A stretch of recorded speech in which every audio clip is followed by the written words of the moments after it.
자, 여러분 안녕하세요. 자, 이번 시간 전군대 한국사의 중에서 고대 국가의 지배체제 계속 들어가겠는데요. 우리 저번 시간까지 신라가 삼국을 어떻게 통일했는지, 신라의 삼국 통일 과정과 그 과정에서 왕권을 강화시키기 위한 다양한 정책들에 대해서 배웠거든요. 근데 이번 시간에는 신라 말에 지배체제가 동요하면서 통일신라 말 혼란기가 오거든요. 그 상황과 또 남북국 시대에서 북쪽에 있었던 발해에 대해서 한번 배우겠습니다. 교과서 20페이지고요.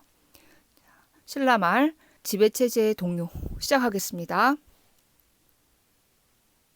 통일신라 직후에 강화되었던 왕권이 통일신라 말이 되면요, 굉장히 약화되거든요. 즉 왕이 피살되는 사건이 벌어져요. 그러니까 해공왕이 살해되면서 신라 말에 무열한 게 왕실이 무너지고요. 진골 귀족들 사이에 이제 자기가 왕이 되겠다는 치열한 왕위 쟁탈전이 일어나요.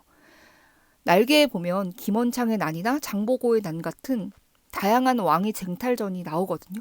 그러니까 이렇게 왕권이 약화되고 귀족이 분열되었다라고 하는 것에서 볼 수 있듯이 신라 말에는 왕권이 약화되고 다시 진골 귀족 세력, 즉 상대 등의 권한이 강화됩니다. 그래서 그래프로 한번 살펴보면요. 신라의 삼국통일 이후에 통일신라 직후에는 왕이 귀족의 노급을 폐지하고 관료전을 지급했다라고 했었잖아요. 이런 식으로 왕권이 강화됐었는데요. 신라 말에 노급이 다시 부활되거든요. 그 말은 곧 무엇을 뜻하죠? 이렇게 통일신라 직후에 강화했던 왕권이 통일신라 말이 되면 약해졌음을 의미해요. 반대로 귀족의 세력은 통일신라 직후에는 약했지만 통일신라 말에 이런 혼란기를 틈타서 다시 귀족의 세력이 강해집니다. 이러한 혼란 속에서 육두품 세력, 즉 왕의 어떤 행정적 실무를 담당했던 육두품 세력은요, 일부 육두품 세력이 이런 진골 귀족의 권력 독점과 골품제의 한계 때문에 자신의 능력을 정치에서 펼칠 기회를 얻지 못하자 점차 신라에 반대하는 반신라적인 성향을 띠게 됩니다. 이들의 반신라적인 성향은 후에 성장하는 호족 세력과 결탁해서 나중에 다른 나라를 세우는데 기틀이 되죠.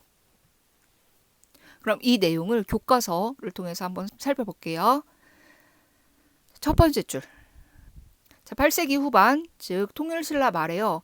왕이 피살돼요. 해공왕이 피살되면서 무열한계 왕실이 무너지고요. 진골 귀족들 사이에 자기가 왕이 되겠다고 이런 치열한 왕위 쟁탈전이 일어나요. 이런 정치적 혼란이 지속되자 왕권은 약화되고요. 상대 등, 즉 진골 귀족의 세력이 다시 강화됩니다. 이렇게 귀족의 세력이 강해지고 왕권이 약해지자 왕 밑에 있었던 일부 육두품 세력은요, 진골 귀족의 권력 독점과 골품제의 한계에 따라서 관직 승진의 한계가 정해지니까 중앙 정치에서 자신의 능력을 펼칠 기회를 얻지 못하고 이 이후에 반신라적인 성향을 띠게 되고요. 나중에 호족과 결탁하게 되는 이런 원인으로 작용하기도 하죠. 이런 가운데 신라의 중앙 정부는요, 오히려 골품제에 기초한 어떤 체제를 강화해서 위기에서 벗어나고자 합니다. 하지만 계속되는 정부의 무거운 조세 수치와 귀족의 수탈로 일반 백성들이 살기 너무 힘들어져요. 지방에서 농민 봉기나 반란이 많이 일어납니다. 대표적인 농민 봉기로 원종과 애노의 난 이런 것들이 있었거든요. 그러면서 지방에서 독자적인 세력으로 성장하는 새로운 세력이 등장했으니 바로 호족이라고 하는 세력이 등장합니다. 호족은요, 지방의 독자적인 세력으로 성주나 장군을 자청하면서 스스로 성장한 세력이에요. 지방의 행정과 군사에 대한 통치력을 가지고 있었고요. 이들은 후에 힘을 키워서 후백제 또는 후고구려를 성립하는 견훤이나 궁예 같은 세력이라고 생각하면 돼요. 이 내용을 다시 또 교과서를 통해서 살펴볼게요. 자, 7번째 줄. 이렇게 신라 말에 지배체제가 동요하자 정부에서는요, 오히려 골품제에 기초한 체제를 강화해서 위기에서 벗어나고자 합니다. 그래서 날개 부분에 보시면 흥덕왕의 교서가 나와 있는데요. 한번 읽어보시고요. 하지만 계속되는 정부의 무거운 조세 수치와 귀족의 수탈로 일반 백성들, 농민들의 삶이 너무나 피폐해져요. 지방에서는 농민 봉기가 많이 빈번하게 일어납니다. 이런 가운데 지방의 독자적 세력인 호족이 성장해요. 호족은요, 스스로 성주나 장군을 칭하면서 그 지역의 행정력과 군사력에 대한 실질적인 통치력을 행사하는 사람들이었어요. 그래서 세력을 최대한 확보하고 유력한 호족들에 의해서 후에 후백제나 후고구려가 성립되면서 신라 말은 후삼국으로 분열되기도 하죠. 따라서 신라 말에는 왕권이 약화되고 호족 세력이 성장하면서 혼란한 사회였다 생각하시면 돼요. 21페이지 신라 말의 상황이 이렇게 어지러운 가운데 통일신라 시기에 소위 남북국 시대라고 하는 고구려 지역에 발해라고 하는 나라가 세워지는데요. 이 발해라고 하는 나라에 대해서 또 살펴보겠습니다. 발해의 성장과 멸망 21페이지 들어가겠습니다. 발해 누가 세웠죠? 바로 대조영이라고 하는 고구려의 유의민이 세웠는데요. 1대 왕이에요. 그래서 1대 고왕이라고 하는 대조영의 업적부터 시작하겠습니다. 대조영은 고구려의 유민과 말가리인들을 이끌어서 발해를 건국하는데요. 스스로 고구려 계승 의식을 천명하고 또 뭐 외교 문서나 스스로 고려의 국왕이다라고 칭하면서 고구려 계승 의식을 보여준 왕이었습니다. 그리고 대조영의 뒤를 이은 2대 무왕은요. 이름에서 알 수 있듯이 싸울 무, 힘쓸 무자잖아요. 영토 확장에 열을 올립니다. 연호를 인안이라고 칭하면서요. 어떤 국가의 위상을 높이려고 했고요. 특히 고구려를 멸망시켰던 당과 신라를 매우 견제해서요. 당의 산둥 지방을 공격하기도 하는 등 영토 확장과 당나라와 신라에 대한 견제 체제를 볼 수 있습니다. 이어서 즉위한 3대 문왕 때는요. 또 이름에서 알 수 있듯이 뭔가 문치주의라고 하는 경향이 나타나잖아요. 그처럼 당과 우호적인 외교 관계를 통해서 대외적인 안정을 취하려고 했어요. 특히 연호를 대흥이라고 하면서 독자적인 연호를 사용한 것을 볼 수 있고요. 국내에서는 대왕이나 황상 같은 칭호를 사용하면서 뭔가 왕실의 권위를 높이려고 했답니다.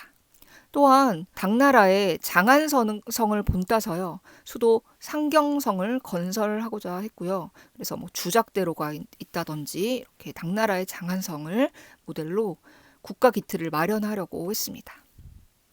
발해가 가장 융성했던 시기는 바로 10대 선왕 때인데요. 발해의 최대 영토를 확보하면서 해동성국이라고 불리면서 크게 발전한 모습을 볼 수 있습니다. 해동성국 무슨 뜻이죠? 바다 동쪽에 융성한 나라라고 하는 뜻이래요. 그래서 최대 영토를 확보했다. 하지만 그 이후에 어떤 동아시아 정세 변화에 적절하게 대응하지 못해서 거란에 멸망하는 모습을 보이는데요. 여기 발해의 성장과 멸망에서 나오는 각각의 국왕들, 왕들의 업적을 살펴보겠습니다. 교과서 21페이지. 두 번째 줄. 대조영, 1대 고왕이죠. 고구려 유이민과 말가린을 이끌고 탈출해서 만주 동모상 지역의 발해를 건국합니다. 그래서 대조영은 스스로 고구려 계승 의식을 내세워서요. 옛 고구려 영토에 자리를 잡고 세력을 확대해요. 뒤를 이어 즉위한 2대 무왕은요. 인안이라고 하는 연호를 칭하면서 국가의 위상을 높이려고 했고요. 영토 확장에 힘씁니다. 힘쓸 무자. 싸울 무자죠. 그래서 고구려를 멸망시킨 당과 신라를 매우 견제했고요. 당의 산둥 지방을 공격하기도 하였습니다. 하지만 3대 문왕이 즉위하면서요. 당과 우호적인 외교 관계를 통해서 뭔가 안정적인 대외 관계를 꾀하려고 했습니다. 문왕은 대흥이라고 하는 독자적 연호를 사용했으며 국내에서는 대왕이나 황상과 같은 칭호를 사용했다고 합니다. 이 시기에 또 당의 장안성을 본떠서요. 주작대로를 만들면서 새로운 수도인 상경성을 건설하기도 하였습니다. 발해 최대 영토는 10대 선왕 때 최대 영토를 확보했는데요. 발해는 이후에 해동성국, 바다 동쪽의 융성한 나라라는 뜻이죠. 해동성국으로 불리면서 전성기를 맞이합니다. 그러나 10세기 이후에는 동아시아 정세 변화에 적절히 대응하지 못하고요. 결국 국력이 쇠퇴하면서 거란에 멸망하였죠. 그렇다면 발해의 통치 체제 살펴보겠습니다. 발해의 중앙 정치 기구를 확대한 모습인데요. 발해 통치 체제를 한마디로 정리하자면 당나라의 삼성 육부 체제를 받아들여서 그걸 본땄지만 명칭과 운영 방식에서 발해의 독자성을 보입니다. 그래서 왕 밑에 삼성을 둬요. 정당성, 선조성, 중대성이라고 하는 삼성을 두고요. 삼성 밑에 육부를 두 개의 부서로 나누어서요. 각각의 실무를 담당하게 했는데요. 이 육부의 명칭은 모두 유교 이념이 반영되어서 명칭을 정했다고 합니다. 줄을 치면요. 발해는 왕을 중심으로 중앙 집권적인 통치 체제를 갖추는데요. 특히 당나라의 삼성 육부제를 받아들여서 중앙 정치 조직을 정비하였으나 그 명칭과 운영 방식에서 발해의 독자성을 보이는 것이 특징입니다. 그래서 왕 아래 정당성, 선조성, 중대성, 삼성을 두고요. 그 아래 육부를 둘로 나누어서 관할하게 했는데요. 이 육부는 유교 이념을 반영한 명칭을 사용하였습니다. 또한 지방 행정은요. 5경 15부 62주로 정비하였는데요. 선생님이 지도를 한번 갖고 와봤어요. 이게 발해 최대 영토 지도인데요. 5경 말 그대로 5개의 수도와 15부, 전국을 15부, 15개의 부로 나누고요. 그 밑에 62주를 두었답니다. 이런 62주, 주와 현에는 지방관을 파견했어요. 도독이나 자사와 같은 지방 관리를 파견해서 그 지역을 통치하게 했고요. 주현 밑에 촌락에는 지방관이 따로 파견되지 않고 촌락의 우두머리인 수령으로 다스리게 했답니다. 따라서 발해 통치체제, 이런 지방행정 통치체제의 특징은 정복한 지역의 주민을 체제에 편입시키기 위해서 촌락의 우두머리인 수령을 그대로 촌락의 행정을 맡겼다라고 생각하시면 됩니다. 줄을 그대로 치면요. 밑에서 세 번째 줄. 지방행정은 5경 15부 62주로 정비하였고요. 그 주현에 도독과 자사 등의 관리를 파견하였습니다.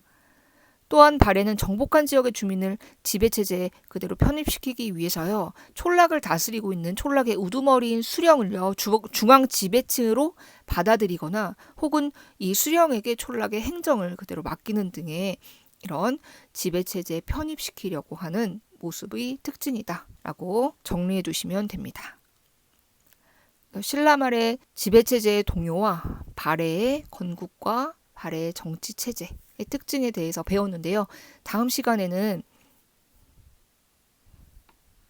고대사회의 종교와 사상에 대해서 배울 예정입니다. 그래서 고대사회 종교와 사상 부분에서는요. 다양한 문화재들과 참고 자료를 바탕으로 수업을 하려고 하거든요. 교과서 꼭 준비하시고요. 여기까지 고대 시대의 정치 체제 잘 정리해 두시고요. 다음 시간에 또 건강한 모습으로 만나도록 하겠습니다. 수고 많았고요. 여기까지 잘 정리해 두시면 됩니다. 고생했어요. 안녕.